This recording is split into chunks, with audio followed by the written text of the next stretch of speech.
إن الحمد لله نحمده ونستعينه ونستغفره ونعوذ بالله من شرور أنفسنا ومن سيئات أعمالنا من يهده الله فلا مضل له ومن يضلل فلا هادي له وأشهد أن لا إله إلا الله وحده لا شريك له وأشهد أن محمدًا عبده ورسوله أما بعد فإن خير الحديث كتاب الله وخير الهدي هدي محمد صلى الله تعالى عليه وسلم وشر الأمور محدثاتها وكل محدثة بدعة وكل بدعة ضلالة وكل ضلالة في النار.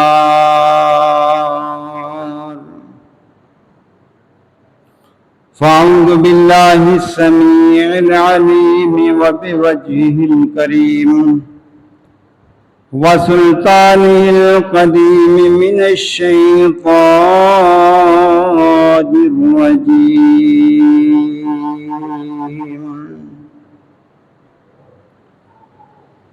إنا نحن نزلنا الذكر وإنا له لحافظون.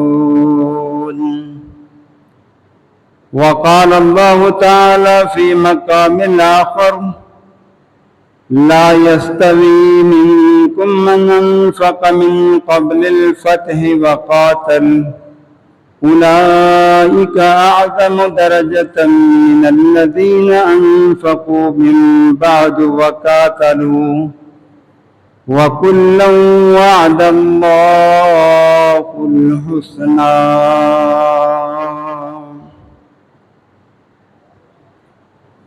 رب اشرح لي صدري ويسر لي أمري واحلل عقدة من لساني يفقهوا قولي. اللهم انفعنا بما علمتنا وعلمنا ما ينفعنا وزدنا علما. سبحانك لا علم لنا إلا ما علمتنا إنك أنت العليم الحكيم.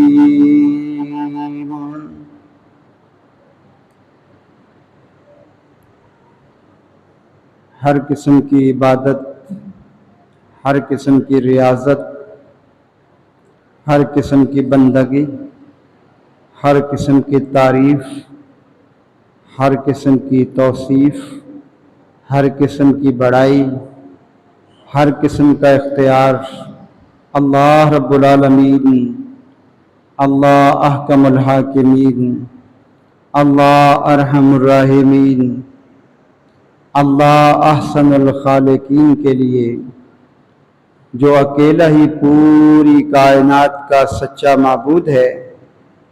اس کے علاوہ لوگ جن کی بھی پوجا کرتے ہیں وہ سب کے سب باطل معبود ہیں، سچے معبود نہیں بن سکتے. درود و سلام سید الانبیاء، امام الانبیاء، خطیب الانبیاء، امام الہدیٰ، حبیب اللہ احمد مجتبیٰ جناب محمد الرسول اللہ صلی اللہ علیہ وآلہ وسلم کی ذات گرامی پر حمد و ثنا کے بعد موجودہ صورتحال سے آپ یقیناً واقف رہتے ہیں کہ اس وقت عالم کفر اسلام کے خلاف سازشوں میں مصروف ہے اور امت مسلمہ